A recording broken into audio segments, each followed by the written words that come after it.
Welcome to Nightmares Incorporated, where our goal is to make your sleep anything but restful. So sit back, relax, and enjoy the finale of Beyond the Veil.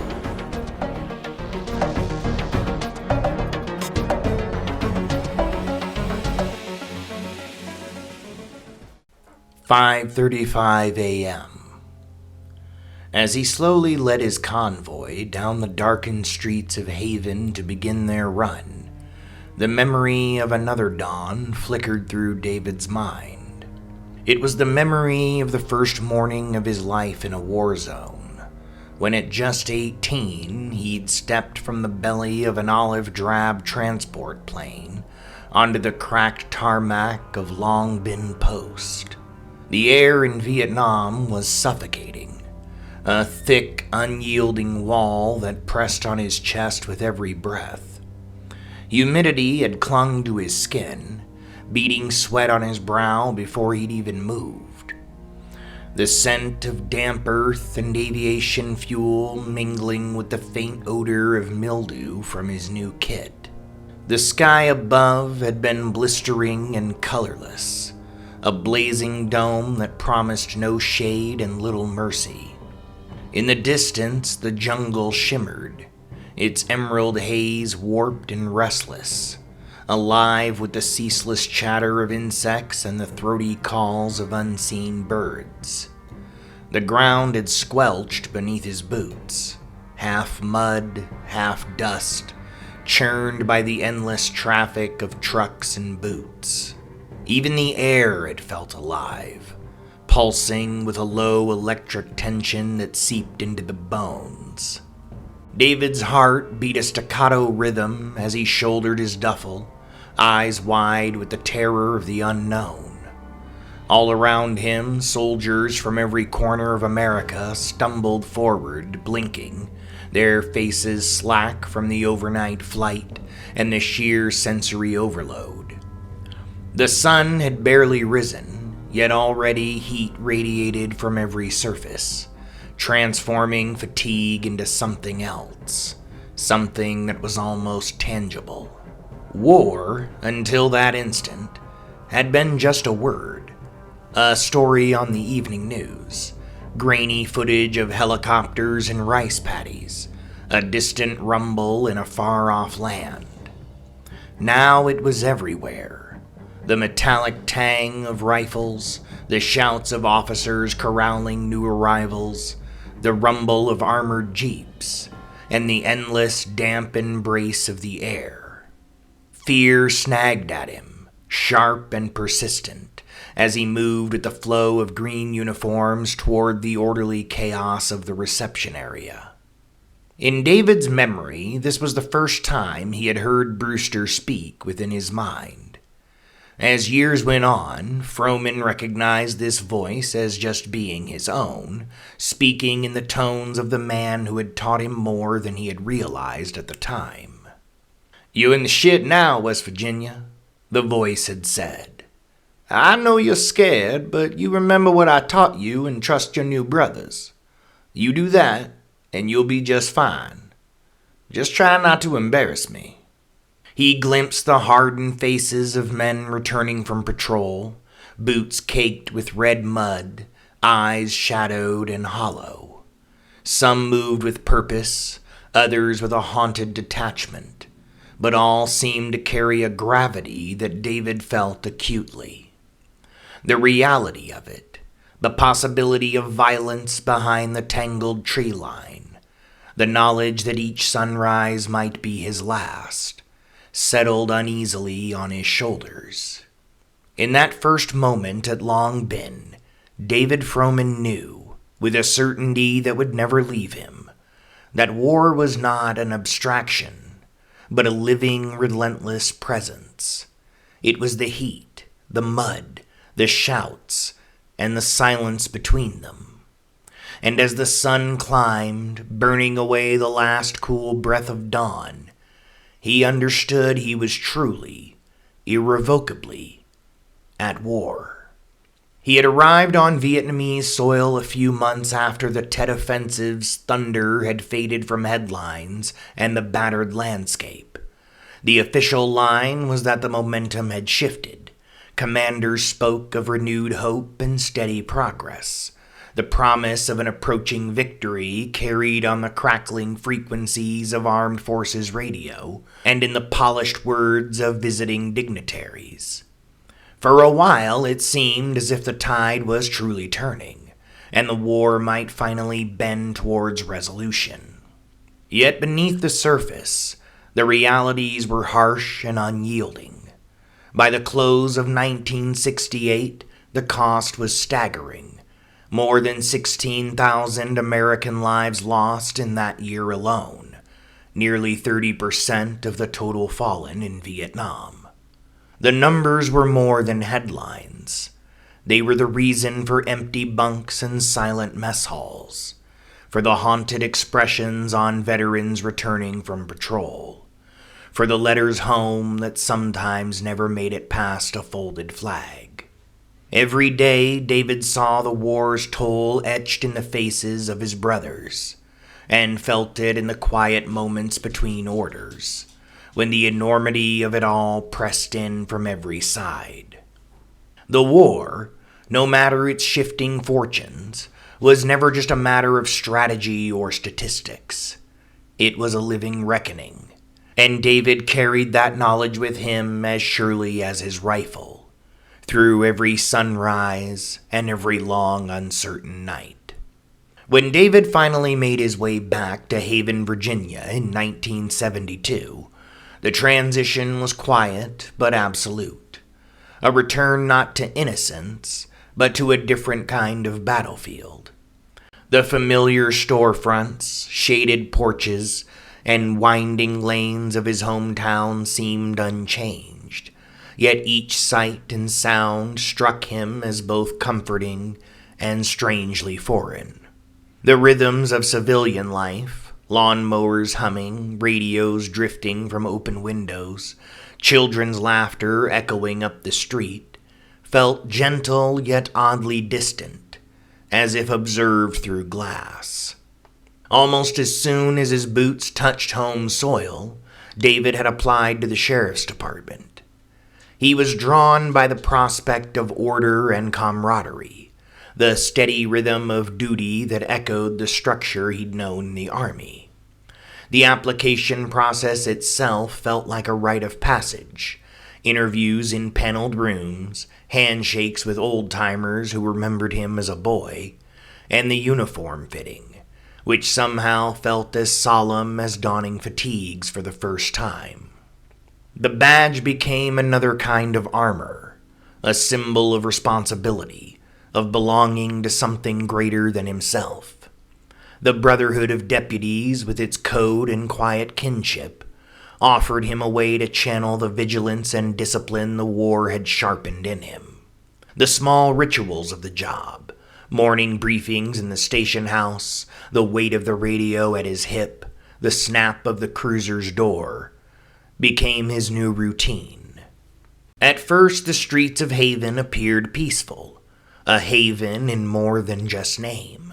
But David soon understood that the echoes of Vietnam lingered, sometimes in the sharp crack of a distant thunderstorm, sometimes in the wary glance exchanged with a fellow veteran in the grocery line. He carried himself with the caution learned on patrol, scanning every doorway with practiced eyes, listening for the subtle shift in tension that might signal trouble. Late at night, when the town was hushed and only the cicadas sang, he'd find himself listening for distant mortar fire, the sound replaced now by the bark of a dog or a car passing on gravel. His colleagues had seen in David a steadiness and resolve that set him apart. He became known for his calm under pressure, his ability to read a situation before it unfolded, qualities that had been forged under Southeast Asian skies. He handled tense traffic stops and late-night calls with a measured composure, earning the respect of veterans and rookies alike. Yet beneath the pressed uniform and quiet authority, he was still learning how to reconcile the man he had become with the life he'd left behind, seeking solace in routine and meaning in each small act of service. Sometimes when the station house emptied and he sat alone at his desk, he'd catch the scent of rain on hot pavement and be transported for a moment to the jungles of Vietnam. For David, the sheriff's department quickly became both a refuge and a proving ground. The work offered him a sense of purpose, a renewed connection to community, and the quiet reassurance that among the familiar rhythms of a small American town, he might at last find a measure of peace. Yet he knew the past would never fully loosen its grip. It lived with him, as persistent as dawn, and just as certain. And now, as he maneuvered his cruiser onto Bailey Avenue and heard the low sounds of alien howls and the distant noise of sporadic gunfire, David set his jaw, tightened his grip on the wheel, and prepared to go to war again. 5:45 a.m. The library, once a sanctuary of battered paper and soft scholarly hush, had become a labyrinth of shadow and restless whispering. Denise moved within these twisting corridors, a pale wraith beneath the flickering sodium bulbs, her steps erratic, her eyes wild and unfocused, pupils dilated as if searching for shapes in the gloom. She clutched the knife, still inexplicably warm from Andrew's grasp, its blade reflecting warped images from her twisted surroundings. The force that gripped her, alien and electric, pulsed in her veins and danced along her skin. It rewrote her thoughts into a symphony of chaos, the ancient voice of the other humming at the edge of hearing. Sometimes it spoke with the sibilance of turning parchment, other times with thunderous echoes that pressed against her skull, as if the library itself had become a living entity. Words spilled out in languages she had never heard, inscribed in the air like spectral runes, echoes of unremembered eras, blueprints to impossible architectures, and the promise of secret doors behind stacks of forgotten lore. "Wait," it commanded, its tone both patient and inexorable. "Wait for the one. The book will come." Denise wandered, her senses unraveling and reweaving, her mind a kaleidoscope of fevered images. Each shelf and spiral staircase pulsed with hidden meaning, every dust-laden tome a vessel for forbidden knowledge.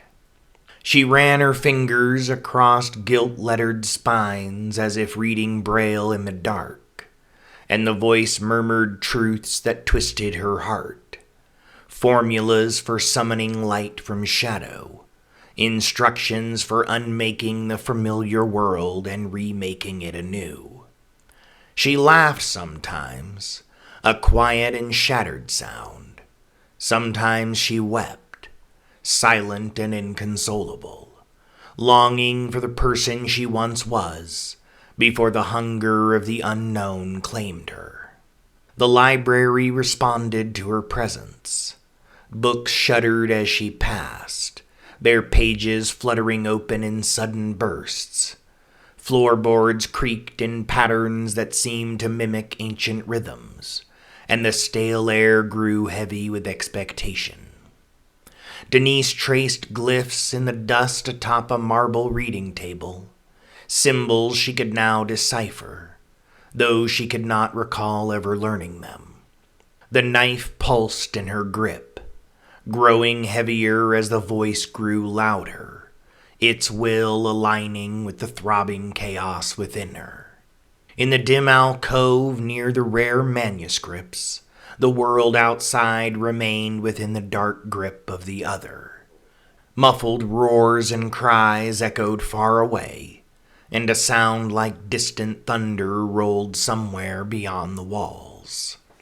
But inside, time folded and refolded, the ticking clock in the main lobby remaining dead, the hands frozen at the time of the other's partial arrival. Denise waited, as instructed, a sentinel amidst the ruins of reason.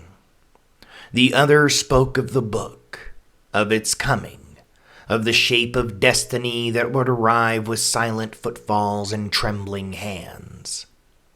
She saw, in feverish vision, the face of the one who would bring it, a face she recognized, but one that no longer held meaning for her. When the moment came, Denise would not hesitate. The will of the other would flow through her, a current older than memory itself, and in the hush between two heartbeats, in the place where madness and revelation were indistinguishable, she would ensure its purpose was fulfilled. Until then, she wandered, lost and found, clutching the knife, listening to the voice, awaiting the arrival that would turn prophecy into reality. Shelves loomed overhead. The card catalog downstairs stood half open, its contents spilling secrets onto the floor. The air carried the scent of old leather, mildew, and something sharp, the scent of blood, and the acrid tang of ozone. 5:50 a.m.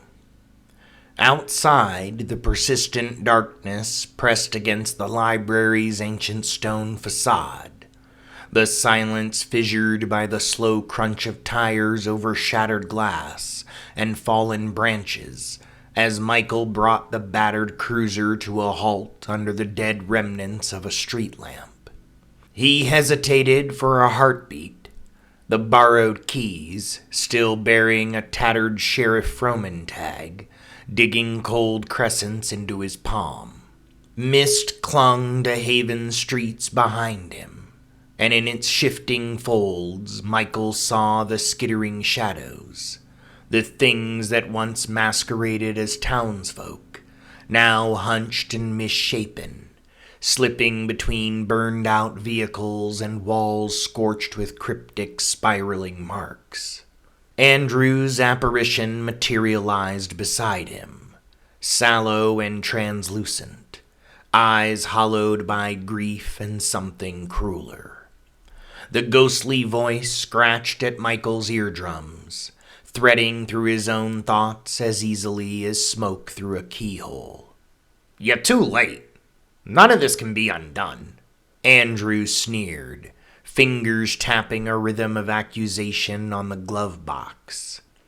"Even you can feel it. The world's unmaking itself."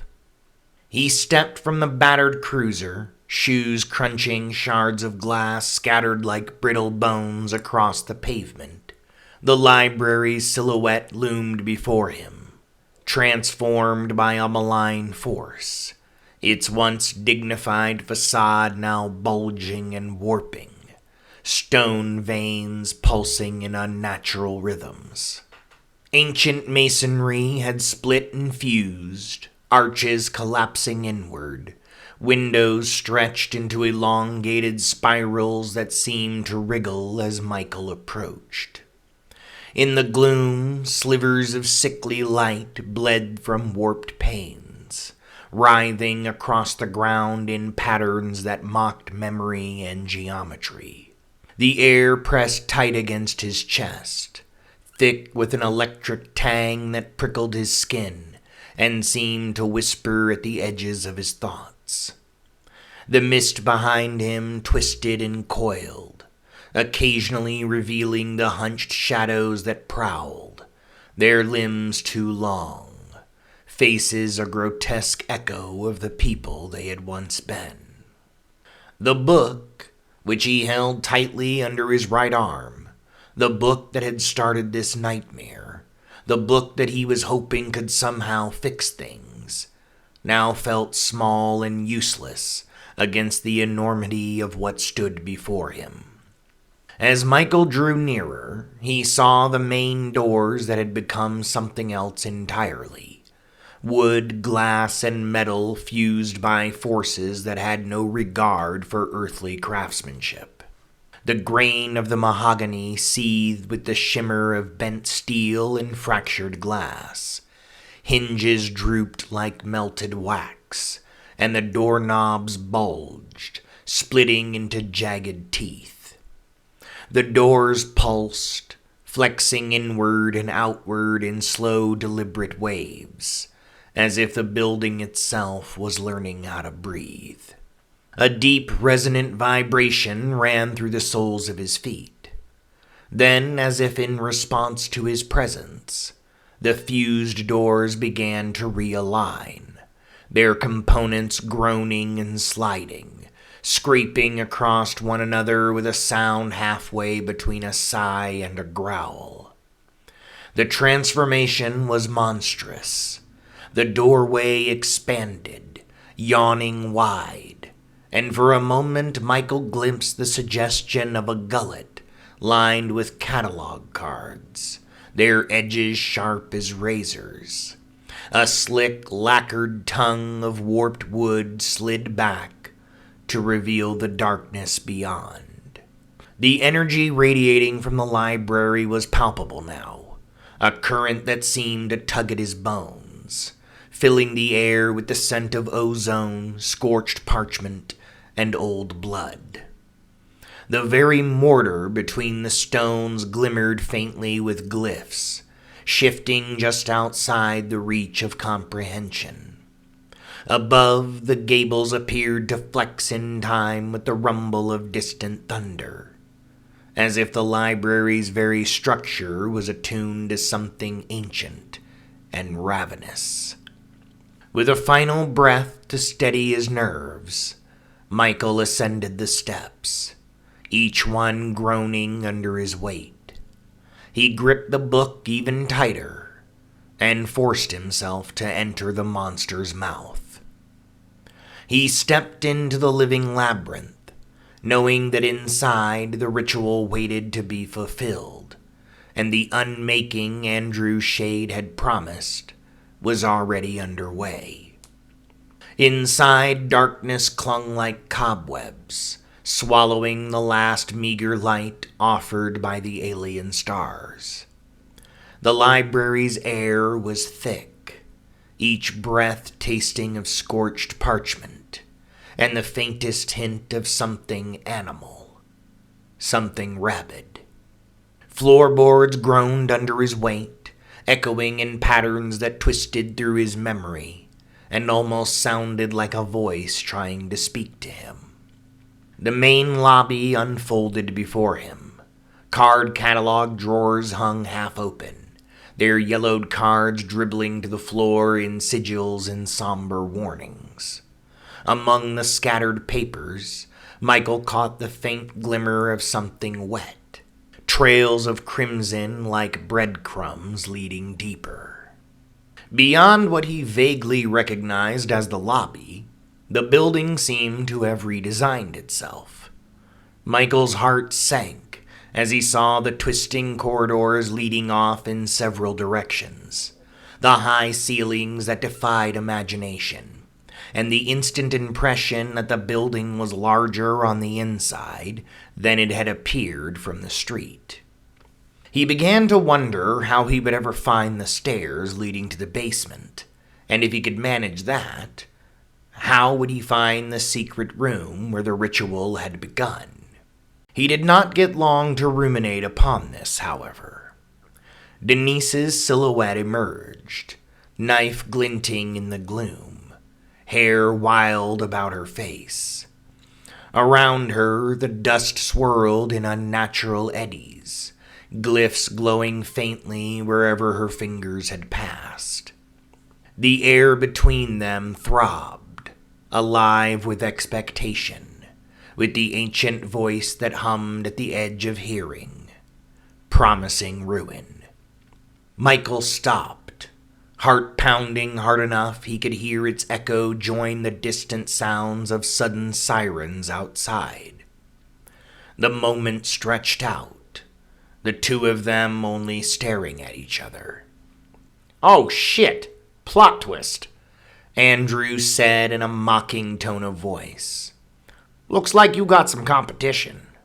Denise took a shaky step forward, her form still mostly concealed in darkness. Michael gripped the book even tighter and took a tentative step backward. And then, with a scream filled with madness and murder, the dark, shambling form of Denise charged forward with malicious intent. 6 a.m. Outside, as the blasted star loomed like a tumor within the foreign sky, Sheriff Froman's voice came sharp across the radio inside each cruiser, slicing through the tension that clung to every deputy like a second skin. Each officer, pulse quickened by fear and duty, replied in turn, their sirens flaring to life, shattering the stillness of the night. At Froman's signal, the convoys rolled out in perfect harmony. Tires moved with deliberate slowness over cracked roads, headlights sweeping across warped storefronts and ruined gardens. Every route had been mapped with surgical care, an elaborate choreography designed so that none of the four convoys would intersect or block one another.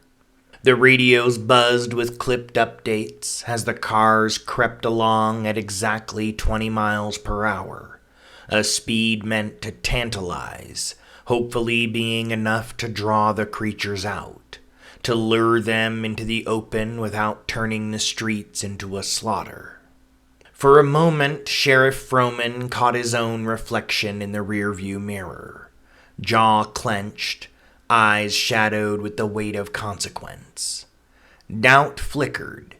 Maybe he should have packed more deputies into each car, risked overwhelming force instead of this measured lure. But the thought passed as quickly as it came. 4 cars held back at the town hall, bristled with backup, his contingency plan if things veered sideways. It was a gamble, but not a reckless one. Insurance against the unpredictable. Their reserve rank silent and ready, waiting for the signal that things had gone wrong. The contingency was simple. If things were to turn on them, they would all head to the town hall, where 12 deputies would be waiting to lay down cover fire if needed. They would then circle the wagons, as David had called it, forming a makeshift barrier out of their cruisers where they would make their last stand. For several blocks, nothing happened.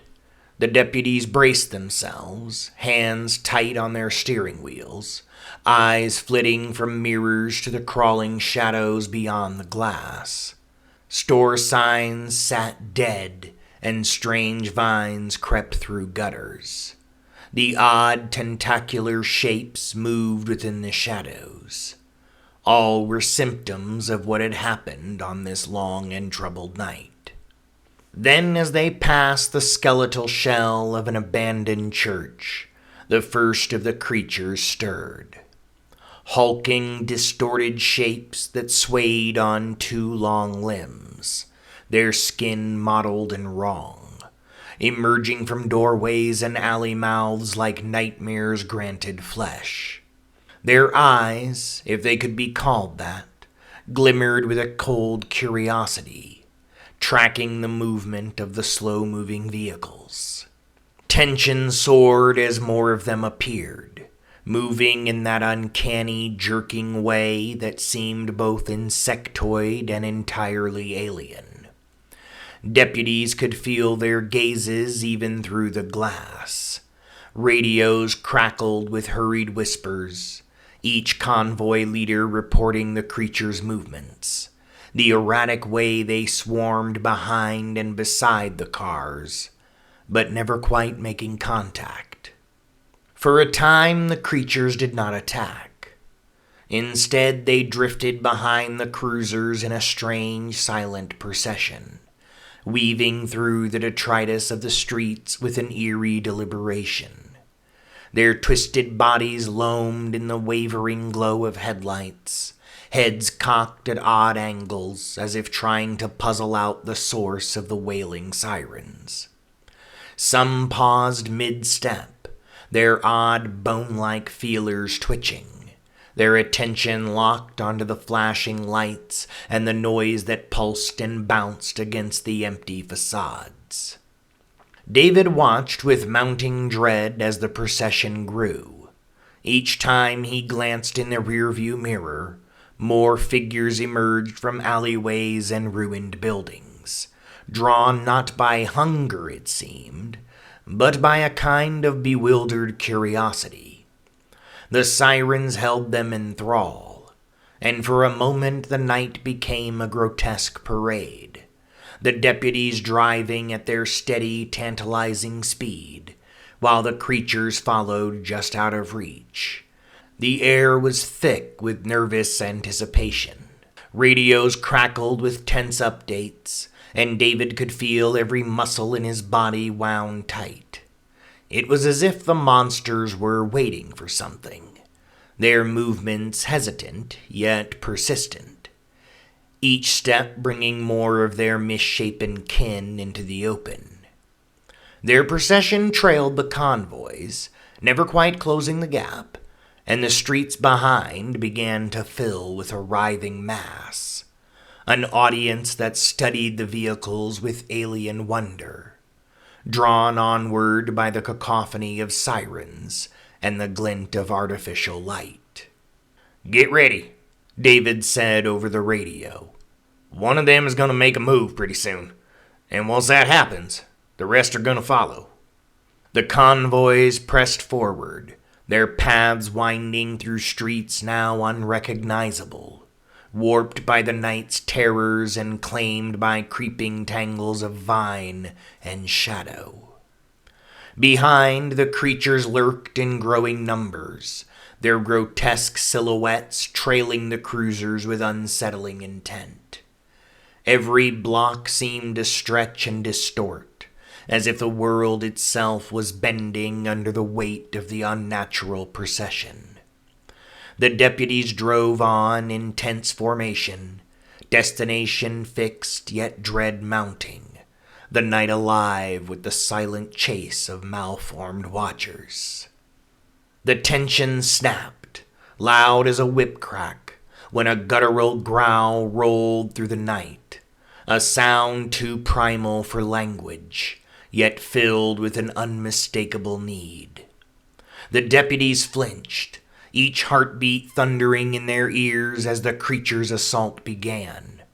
Shadows broke with sudden violent motion, sinewed forms unfurled and surged from alleys and shattered doorways, hissing through rows of ruined storefronts. Their mouths, jagged, wet, peeled open in a chorus of sound that drowned out the sirens, for a moment filling the world with their lunatic chorus. Sheriff Froman barked an order, voice cutting through the storm of panic on the radio. The convoys accelerated in unison, tires screeching as the cruisers barreled down the street. The creatures closed the distance in monstrous lopes, limbs spidering across broken pavement. Deputies fired flares and shone spotlights, beams slicing through the chaos, but the monsters didn't take the bait. They only shrieked louder, emboldened by the chase. Glass rattled as claws scraped against doors, metallic shrieks echoing in the narrow spaces between cars. Each convoy felt the collective weight of terror, adrenaline boiling as the deputies began to put the rest of the plan in motion. Sheriff Froman gripped the wheel, knuckles pale, as he urged his cruiser to greater speeds.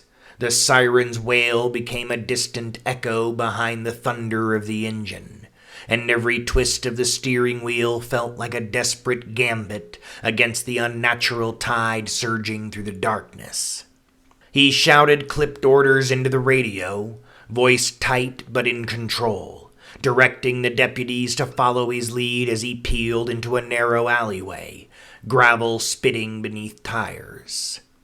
The convoy lurched after him, headlights slicing through heaps of debris and abandoned vehicles. Froman's breath came in short, burning gasps, each turn a calculated risk, embracing the chaos of vacant streets and labyrinthine corridors to throw off the gathering horde.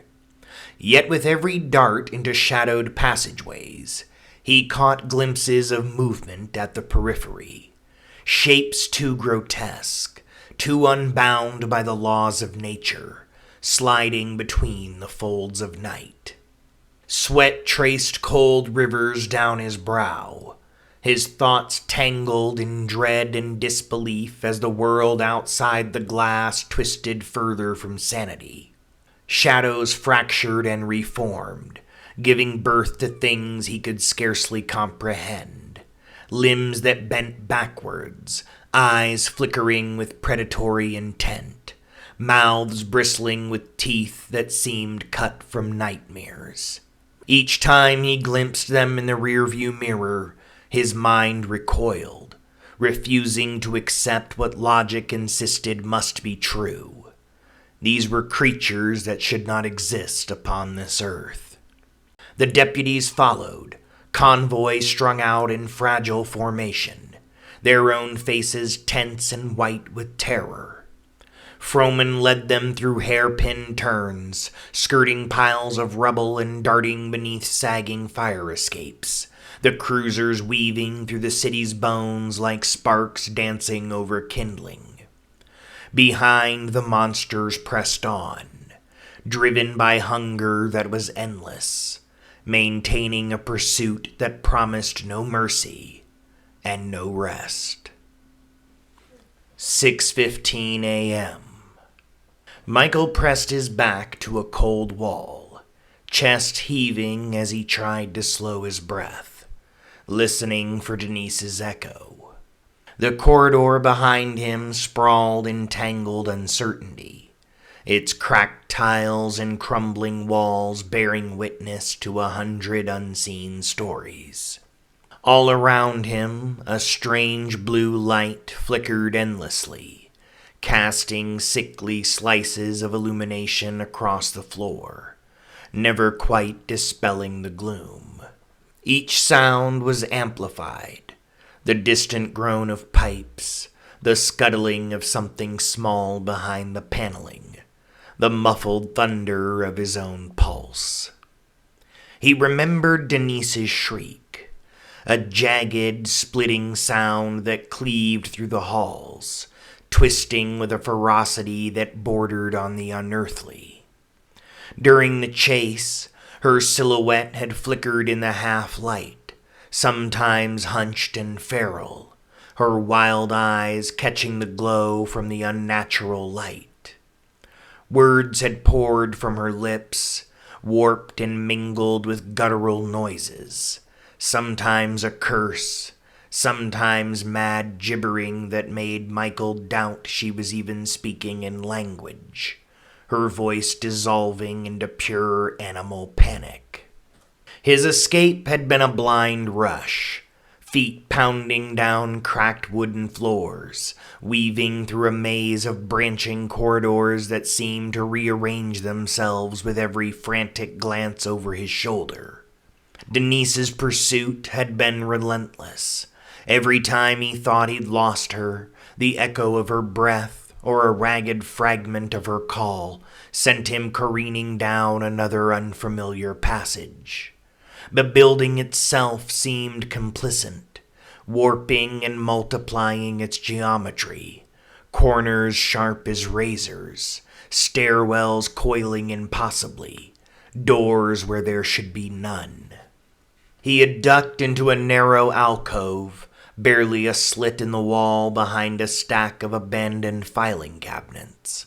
The space was thick with dust and the scent of old paper, a hiding place that felt both claustrophobic and oddly safe. It was there, with trembling hands pressed against peeling plaster, that he discovered the stairs. Steps crusted with grime, spiraling upward so tightly that his shoulders brushed the walls. Each tread felt as if it might collapse beneath him, yet he climbed, his breath echoing, every footfall a challenge against the silence. The landing he reached was unlike anything he could recall. The ceiling arched overhead, sagging beneath the weight of forgotten years. The air tasted of metal, old ink, and a sweetness that Michael couldn't place. Now, as he allowed himself a brief moment of rest, he pressed trembling fingers to the edge of a cracked banister, feeling splinters bite into his skin. Denise's voice was gone, swallowed by the labyrinth. For now he was unseen, hidden in the folds of a place that felt sentient, the architecture appearing to be a living thing, bending to shield him from the chaos below. Hallways stretched out in every direction, some ending abruptly in brick, others fading into impossible shadow. Michael listened, straining for any hint of Denise's reemergence, but only the night's hush answered. The city's madness seemed to recede, its violence muffled by distance and fatigue. For this trembling heartbeat, Michael was safe, if only because the building, in its twisted benevolence, had granted him a moment of reprieve. Yet he knew, just beneath the surface, that the chase was far from over. The nightmare lingered, ready to bloom again with the next echoing footstep in a place that should not exist. A shudder passed through Michael, not from cold, but from the sudden intrusion of another presence in his mind, oily and insistent. "Hey, he's over here!" A familiar voice shouted. "I said he's over here, you loopy bitch!" Andrew's vision materialized before him with spectral clarity. Not the real Andrew, but the phantom conjured in the depths of exhaustion and terror. He saw Andrew as he had last remembered, eyes smudged with sleeplessness, mouth twisted in a rictus of something halfway between a warning and a demand. Words slithered out, not spoken but imposed, threading into the marrow of Michael's thoughts. "You think she heard me?" he asked mockingly. "Attack her," the vision hissed, each syllable a venomous echo. Michael recoiled, hands trembling, the pressure behind his eyes blooming with white-hot static. He pressed his palms to his temples, but Andrew's likeness only grew sharper, blooming in the blue-lit gloom, a hollow imitation of his friend. "You must obey," Andrew insisted, voice thick with authority that felt ancient, borrowed from the mad logic of the other. "Finish the ritual. Denise is still the sacrifice. You know this, Michael. Only now, the other has severely cut down your options. Either you kill her and finish the ritual, or she most certainly is gonna kill you. She's fucking lost it, my man. Not that I blame her. Being trapped in here with a god for what must have felt like years, that'll probably do that to a person." Andrew's words seemed to drip from the walls themselves, pooling at his feet, seeping out from every crack of the ruined building like poison. Michael squeezed his eyes shut, attempting to banish Andrew's specter with a ragged breath. He could not, would not, be dragged by phantom hands into this theater of violence. The blue light, ever present, cast strange, flickering shadows that danced along the peeling wallpaper and exposed beams, somehow bright enough for reading, yet cold as the abyss. He staggered to his knees, the ancient book heavy in his arms, its leather cover cracked and mottled from centuries of anxious hands. His fingers, still raw from splinters, trembled as he pried it open, pages whispering secrets as they turned beneath the unnatural glow. Glyphs and sigils crawled across the parchment, some half familiar, others impossibly foreign, words written in a language that pulsed with hidden menace. Michael forced himself to ignore Andrew's lingering snarl, the phantom's presence thinning and thickening with each page. Instead, he focused on the desperate rhythm of his search, the way the symbols seemed to rearrange themselves beneath his gaze, as if the book resisted his intrusion. Sweat pricked at his brow as he traced trembling lines of text, looking for something that could reverse the ritual which had started in the basement, looking for an escape. His pulse thundered in his ears, nearly drowning out the distant clatter. Denise, or something worse, was moving through the halls below. He dared not think about the basement, about the room that waited like a sealed tomb. A passage caught his eye, etched in blue ink that shimmered in the ghostly light. A ritual that promised power to those who were willing to feed the ageless hunger. Michael's breath hitched as he leaned closer, deciphering the jagged script Andrew's hands must have traced in another desperate hour. The lines spoke of sacrifice, of broken boundaries, of doors opened that should have remained shut. He read and read again, searching for loopholes, for riddles tucked between the extravagant promises and dire warnings. The parchment pulsed beneath his fingertips, exuding a faint heat, and it seemed for a moment that the blue ink bled into the white, writhing with each beat of his heart. The final incantation lingered on his tongue, strange syllables curling in his mind like smoke. Michael felt the old building shudder around him, as if the ritual itself pressed against the walls, eager for completion. He closed the book slowly, careful not to disturb the silence that had settled over everything. A hush so fragile it seemed at risk of shattering with a single breath. He sagged against the wall, letting his weight sink into the cool plaster, feeling the roughness against his back. The ancient book rested in his lap, an oppressive relic, and he clutched it as if afraid to let go. Michael listened to the distant footfalls echoing through the empty halls, and tried to steady his thoughts, daring himself to believe in escape, however slim. The ritual was nearly complete, at least in Andrew's hands. But somewhere in its tangled instruction, amidst the threat and the promise, Michael had hoped he would glimpse an alternative, a subtle fissure in the script where fate might be rewritten. But there was nothing. Andrew gazed down at him with an expression that seemed to contain both scorn and pity. Did you really think there would be a way to stop this? That's not a fucking spell book, Michael. It's a book of knowledge, of shortcuts through reality.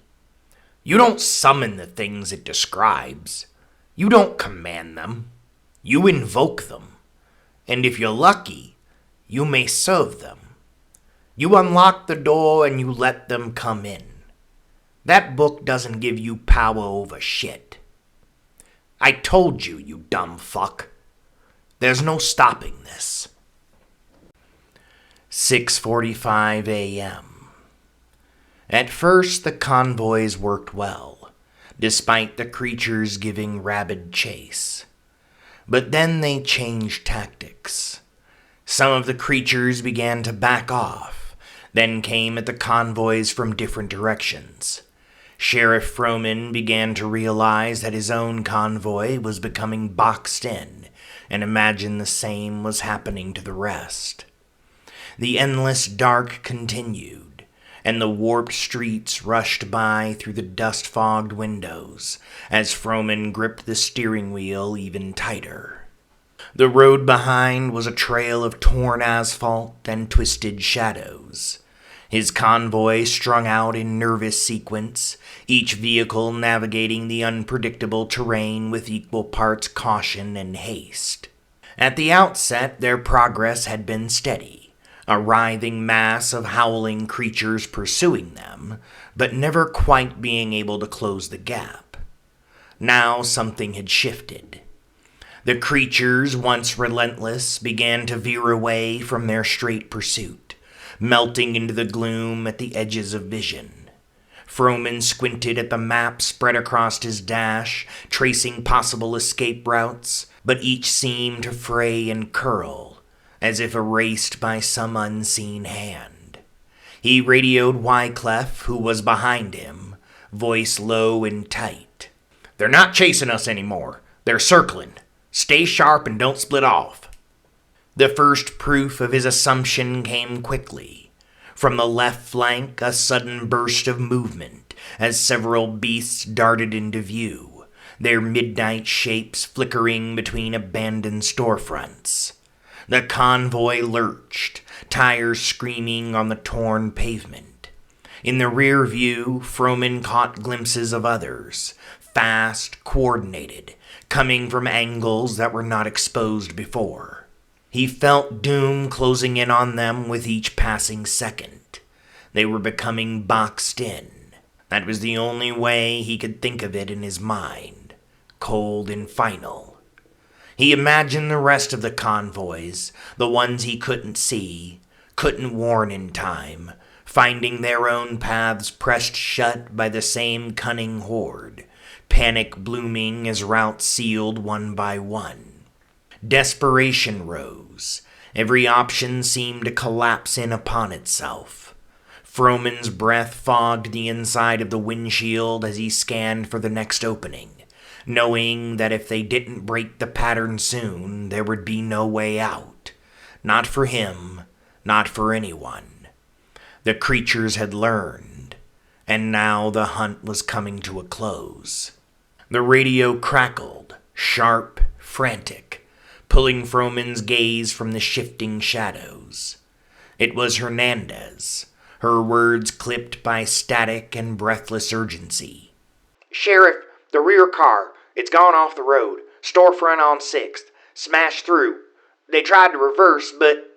Her voice trembled, haunted by what she'd witnessed. "The creature swarms are...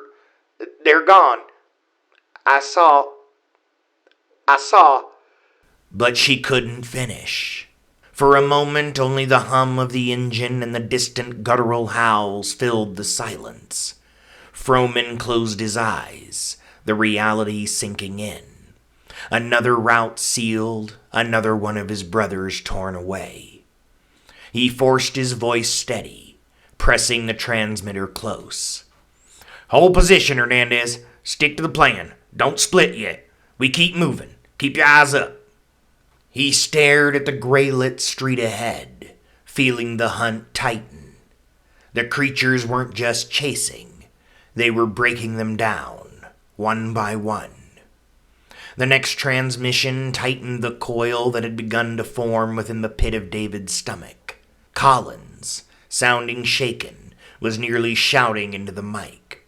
"Sheriff, something... I don't know what the hell I just saw. It looked like a person, but..." His breath stuttered, words tumbling out in a rush. "Long arms, too many legs, like a centipede, but huge. It had a human face. It leaped through the driver's side window of the cruiser behind me. I saw it, Sheriff. It just went right in, smashed the glass, the car slewed sideways, hit the curb, then it flipped. Froman gripped the mic, heart hammering. Through the radio came distant sounds, metal twisting, panicked voices, the endless cry of sirens. Colin's breath was ragged, fear thick in every syllable. I'm still moving, but the cruiser's on its roof. I can't see Graham. I think she's gone, sir. The thing, it's in there. God, it's in the car with her, sir.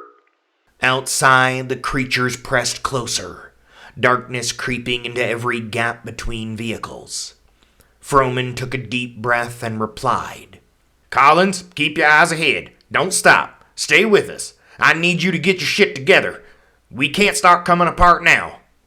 But as the convoy limped onward, the image burned behind every eyelid. Something that wasn't supposed to exist, warped by nightmare logic, stalking them in the dawn's failed promise. The creatures, it seemed, were far more clever than he had given them credit for, and the convoy's hope grew thinner with every circuit they made. A cold, insistent whisper threaded its way through Froman's thoughts, the voice of Brewster, heavy with the weight of old warnings and hard-earned wisdom. You see it now, don't you? It murmured, not mocking, but instructive. They're not just chasing you, West Virginia, they're hurting you. They've put a net around you, circling you till they're all in place. Now they're tightening that net till there's nowhere to go. Froman's palm whacked the wheel in frustration as the realization came to him. An old memory of his father surfaced within David's mind. His father explaining how a pack operates, telling the young David stories of wolves and coyotes that tested a herd's edges before striking. Pack hunters never waste energy. They drive you right where they want you to go. Blind, desperate, exhausted. When the road splits, they make sure every turn's a dead end. He felt the truth settle, cold and implacable beneath his ribs. Every frantic maneuver, every last-minute escape, it was all part of the pattern. The creatures weren't simply attacking. They were learning, adapting, working together, their movements orchestrated by some primal collective will. Brewster's imagined voice pressed on. You need to lead them, Froman. Your people trust you to find daylight. But the way ahead is a cage. Those things, they're the wolves, and you're the elk at the center of the stampede.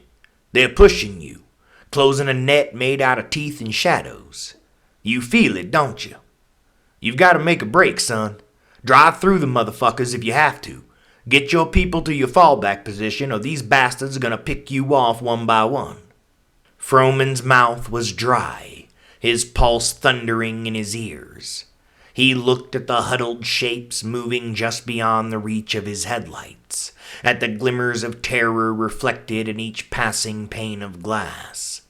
He could almost sense the creature's satisfaction, patient, ruthless. They didn't need to rush. Their prey was already running itself to ground. A surge of guilt rose, sharp and unyielding. He'd made the calls, chosen the routes, tried to outmaneuver the unknown. Now, with every option evaporating and every deputy's life hanging in the balance, he realized that he had underestimated his enemy. But there was no time to dwell. The pack was coming, the hunt nearly done. It's time, Private Froman, Brewster said, his voice fading and being replaced by David's own. It's time to stand our ground and fight, David finished. He reached the radio, only having a moment of doubt before giving the order. All cars, make for the parking lot at Town Hall. Rowland, you got the welcome party ready? Yes, sir. Fireworks are ready to greet our guests. 7 a.m. Michael's footsteps echoed with a stubborn rhythm, defying the suffocating hush that had settled over the twisted library. The shelves loomed above him like ancient sentinels, their dust-laden spines forming winding corridors that seemed to shift with each step. He pressed onward, weaving between towering stacks of books. The certainty that Andrew's actions could not be undone weighed heavily on his mind, a wound that throbbed with each memory of the moment before. There was no key to turn back time, no secret door to the world as it had been, a fact that settled over him like a great weight. Days seemed to blur by indistinguishably, marked only by the dim pulse and slow throb of the unnatural blue light. Michael lived on the edge of exhaustion, feeling as though he had been wandering these darkened halls for weeks. He kept his movements careful, hugging the walls and listening for the soft shuffle that marked Denise's passage through the maze. Sometimes he glimpsed her shadow, flitting between the stacks. Their paths had not crossed directly, yet the tension in the air made him certain that their next encounter would be decisive. As he moved, another idea began to gnaw at his thoughts. The other, as Andrew had called it. For all its menace, its power to warp the library's corridors, to twist the familiar into the uncanny. What was it really? He'd seen its handiwork, felt its presence in the chill that seeped into the bindings and the darkness that covered the entire town. Yet, as he considered its nature, he began to sense its limits. Was the other truly omnipotent? Or was it nothing more than hunger given shape, a force that needed to consume, desperate but dependent upon its prey? He had glimpsed other beings within the faded pages of the old book. He had seen things that could tear reality apart as if it were paper, things that could come forth if one only spoke their name. They required no ritual, no sacrifice. They did not speak to lesser beings. They did not offer worship or servitude. Hunger, he realized, while powerful and dangerous, was not invincible. He began to get the sense that in the order of alien deities contained within the book, this other was relatively minor league. An idea began to form within his mind.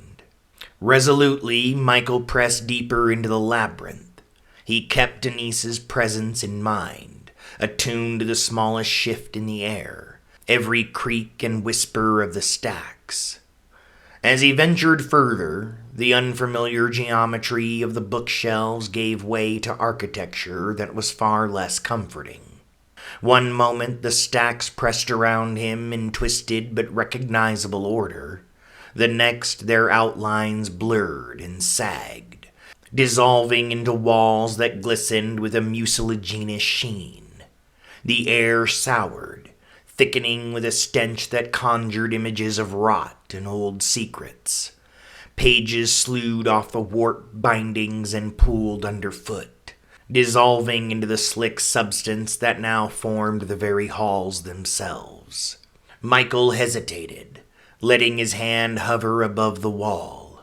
Even the faintest touch left a residue, cold and clinging. The pulse of blue light thinned, replaced by a ghoulish ember glow leaking from unseen fissures. The voices arrived in fragments. First a familiar cadence, Andrew's voice, brittle yet urgent, threading through the oppressive gloom. Michael, just stop. You can't win. You're trying to fight a god.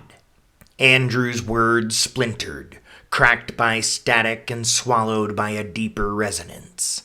Another voice followed, one that seemed to bleed from the walls themselves, low and ravenous, trembling the marrow in his bones. Michael, your fear, so ripe. Come closer.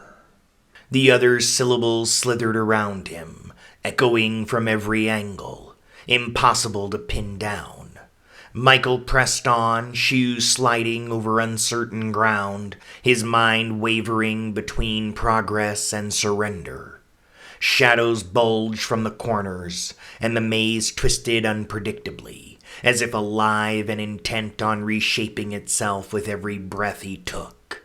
Andrew's voice surged again, sharper now, as if fighting through layers of static. It'll let you live, Michael. All you need to do is submit. Remember what you saw in the book. Remember how thin and fragile this world is. The other laughed, a wet, rumbling noise. Listen to your friend, boy. I am older than the stars you gaze upon at night. So many names, so much hunger. And you. The voice fractured, breaking into dozens of overlapping whispers. I can make your pain last for centuries. Michael steadied himself, recalling what he had seen in the pages of the fated book and the hierarchy of terrors it described. He forced his thoughts beyond fear, beyond the gnawing dread, and moved forward, determined that if this maze had been built to consume him, he would find its heart before it devoured his courage. The voices shrieked and murmured as he vanished deeper into the labyrinth, swallowed by the oily walls and relentless dark. He soon found himself halted at a crossroads, 4 narrow hallways radiating from a shadow-drenched junction. A malformed arm jutted from the ground, its hand and fingers warped and elongated, the slickness of the walls casting everything in a fevered shimmer. Michael paused, closing his eyes to listen, trying to sense the faint pulse of the basement, some gravitational pull that might guide him through the shifting geometry. It was then that the air behind him contracted, a cold pressure blooming against his back. He spun, heart thundering, just as Denise emerged from the gloom. Her silhouette was distorted, the edges of her form leaking into the oily haze. Her eyes gleamed with a coppery light, and her movements were jagged, puppet-like. Denise? The word barely left his lips before she closed the distance, a glint of sharpness in her hand, Andrew's knife, blackened and slick. Her face, once familiar, writhed with something other, a mask of grief and madness. She lunged, and Michael staggered backward, the crossroads constricting around them with every motion. Denise's strike grazed his arm, cold fire flooding the wound. Another strike hit his shoulder, deeper, blinding pain searing up and down his arm. Blood flew from the wound and seemed to float in the air around them, swirling and twisting as she advanced again, relentless, her voice emerging in broken fragments. You left me behind, you fucking coward! Her words dissolved into guttural sounds, echoing the ambient hunger of the maze. Michael jerked aside as Denise lunged again, the gleaming length of the knife flashing past his ribs. He scooped his hand across one of the slick walls, gathering up some of the viscous fluid, and then threw it into her face, momentarily blinding her. The maze writhed in sympathy, walls pulsing with a silent scream. Denise clawed at her face, wiping the vile muck away, but Michael was already moving, adrenaline sharpening his senses. She pivoted, her voice cutting through the gloom. Michael dodged another wild swipe, feeling the cold sting of the wounds in his arm. He stumbled into one of the shadowy corridors, Denise close behind, her weapon slicing through the air. Michael used the book as a makeshift shield, holding it out in front of him and deflecting her assault as best he could as Denise advanced with fury. They collided, blood and steel sparks flying in the stifling dark. each strike echoing the desperate need for survival and the labyrinth's restless hunger. For a breathless moment they grappled, hands, memories, and agony entangled, before Denise hurled Michael to the ground, nearly losing his grip on the book as she struck him. The maze tightened around him like a fist. Her shadow loomed, but he rolled away, forcing himself to his feet, the twisted geometry of the crossroads promising no escape. Michael sprang towards the nearest hallway, the writhing book clutched in aching hands. The maze seemed to sense his intent, the walls rippling and contorting, narrowing in protest, but desperation lent him speed. He lunged into the wavering gloom, shoes slipping on fever-slick stone, heart pounding like a summoning drum. Behind him, Denise's scream split the air, a sound flayed by insanity and hunger. Her silhouette crashed after him, movement splintered and fierce, the copper gleam in her eyes now molten with accusation. She slashed at the darkness with her weapon, scattering pages, spattering shadows. The labyrinth responded to her fury, passages warping and converging, the oily walls breathing in anguish. Yet Michael pressed on, survival burning in his veins. He rounded a sharp corner, ducking beneath a drooping arch of splintered beams, and collided with a wall that shivered beneath his touch. Cold fire pulsed from his wounds, blood running down his arm, threatening delirium. Yet he forced himself onward, following a thread of intuition through the twisted complexity. Denise's footsteps hammered behind him, relentless, echoing through the corridors as if the maze itself was propelling her. For a moment, Michael glimpsed a passage lit by a sickly, flickering glow. He flung himself toward it, his shoulder scraping the jagged masonry, the book raised defensively. Denise surged in pursuit, her voice a storm of syllables. She hurled herself after him, weapon flashing, the distance between them collapsing with every heartbeat. The maze bent itself around their struggle, merging corridors, shifting thresholds. Michael leapt over a churning fissure in the floor, pages swirling at his heels, the air thick with the scent of old secrets and burning ink. He darted through the flickering light. Denise's rage drove her ever closer. Somewhere ahead, the basement loomed. Michael could sense the power that emanated from there, and he raced towards it. Denise surged on in pursuit, her voice a storm of broken syllables, echoing the shattering of old glass. She hurled herself after him, weapon swinging, her bare feet beating an erratic war drum against the stones, the distance between them collapsing with every breath like the closing jaws of a trap. Michael stumbled deeper into the labyrinth, every ragged gasp clawing at his throat. The walls pressed close, slick with condensation and secrets. Denise's voice tracked him, unrelenting, sharp as broken stone, raw, electric, and unyielding.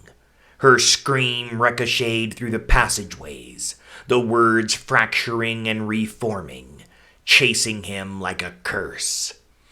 You left me here. Do you have any idea what I've seen? She howled, her voice burning with a mix of rage and devastation, the sound echoing with inhuman force. The other showed me everything. The cracks in reality like rotting walls in an old house, and the things that dwell within them. Her words skittered along the walls, each one a spark setting the maze alight. Michael staggered forward, the ground shifting beneath his feet, almost as if an attempt to trip him up, as Denise hurled accusations and truths. Her memories spilled out in a torrent, thick and suffocating, her voice clawing through the dark. I saw how you did nothing to stop Andrew. You knew he was sick. You knew you had seen the fucking book for yourself, but you did nothing. All of this is your fault. But if I finish it, the other will give me my mind back. Will make me forget what I've seen. Will make the screaming stop. You owe me that, you fucking coward. You owe me, god damn you. Denise raved. Each word felt like a stone hurled at his spine. Her presence pressed closer, the air vibrating with the edges of her words, sharp, fevered with knowledge not meant to be spoken aloud. I've seen the birth of stars and the death of galaxies. The other showed me the sacred mother, offering her milk to the faithful, endlessly giving birth and devouring her own young. The ground trembled with each revelation, and Michael's vision wavered. Michael's resolve faltered. The syllables Denise hurled at him ignited a fever beneath his skin, guilt burning like acid. The passage constricted, the walls slick with whispered revelations that crawled into his bones. You can't escape, Michael. Denise spat, her words slicing through the gloom. But you can submit. The other will grant you mercy. Shadows twisted around them, the air charged with Denise's bitter litany. Visions and truths he could not deny, each one a snare tightening around his flight. As he barreled onward, chased by her madness and revelations the other had gifted her, Michael felt the labyrinth bend beneath the weight of truth. On the verge of surrendering to despair, Michael's gaze caught on a staircase etched into the gloom, a narrow descent spiraling down, half eclipsed by the writhing shadows. He hesitated for the briefest of moments, heart pounding in his throat, then hurled himself towards the steps. The geometry of the maze shifted, much like the front door. The maze seemed to bend to the will of the book. Denise's shriek of rage echoed after him, a banshee wail splintering the air. You can't win! There's nothing down there for you but failure! Her voice chased him, scraping the skin from his resolve, but Michael did not look back. He plunged downward, each footfall a drumbeat in the hollow dark, the air thickening with every step. The basement exhaled a grave cold chill, and the tremors of Denise's fury followed him down, amplified by the narrow staircase. At the bottom, the corridor yawned open, slick with condensation and stung with the scent of old earth and burning wax. At its heart, a door, half-rotted, inscribed with glyphs that ached in his mind, stood ajar. Michael crossed the threshold and found himself in a circular and low-ceilinged room, the walls scrawled with sigils that pulsed faintly, as if breathing. In the center, a perfect circle of light hung suspended above the ground, luminous and utterly still, casting no shadow. Although altered along with the rest of the building, Michael recognized this as the secret room where he and Andrew had first found the book, in what now felt like years ago. He staggered forward, the circle seeming to draw the marrow from his bones. Behind him, Denise's howls twisted into inarticulate suffering, louder now, as if she was no more than a few steps behind him. Michael hesitated only a moment before stepping into the light, the hush of it swallowing the clamor of his guilt and terror. For a beat, everything stopped, a single breath suspended. Within the circle, the world sharpened. The air was clear, time distilled, and the riddle of the maze receded. Yet Denise's rage, her chaotic fury pressed up against the threshold, her presence a storm at the edges of the chamber. She hurled herself after Michael, fingers outstretched, madness flaring in her eyes. But as her foot grazed the circle's rim, the light flared. A silent, blinding wall. Denise recoiled as if struck, terror and fury twinning across her face. The glyphs on the walls throbbed in response to her anguish, their radiance growing brighter, singing in a language only the trapped could hear. Denise screamed, but the sound unraveled, sucked into the hush that cocooned Michael. It was as though the circle repelled her, a boundary she could not cross. Her form flickered on the edge, blurred by the force of the light, unable to break the sanctity of that luminous enclave. Michael watched, trembling, as Denise battered herself against the invisible wall, her cries growing ragged, despairing. She was so close that he could see the frenzy in her eyes, but for the first time since the pursuit began, she could not reach him. In the chamber's cold clarity, Michael felt the exhaustion in his limbs, and the possibility, fragile but real, of escape. The other's presence shivered along the perimeter of the light, neither advancing nor departing, its intent unreadable. Denise collapsed to her knees, her rage spent, and she began wailing in mad frustration, her silhouette shivering in the half-light. With the circle between them, Michael was beyond her grasp, at least for now, and a sudden realization dawned upon him. The circle of light was not of the other's making. 7:30 a.m. A distance away from the library's spectral hush, outside the battered silhouette of Town Hall, Sheriff Froman guided the convoy of deputies into what would serve as the site for their last stand. Their engines rumbled to a stop, headlights slicing through the gloom of the persistent night. One by one, the deputies slid from their vehicles, each choosing the passenger side exit, a maneuver honed by tense nights and hard-earned caution. The air outside was thick with the scent of gasoline and anticipation, the growl of night creatures faint but persistent beyond the perimeter. Deputy Rowling, his jaw set and eyes narrowed with resolve, stepped forward and aimed with a flare gun. The deputies watched as a red flare burst from the barrel, arced high above, and dropped into the wide circle of gasoline they'd meticulously poured before the sheriff's arrival. Instantly, the fuel ignited with a sharp hiss. The flames raced along the perimeter, drawing a luminous boundary between the law and the encroaching shadows. The fire flared high, briefly illuminating the town hall's time-worn facade and casting wild leaping shadows across the asphalt and up the brick walls.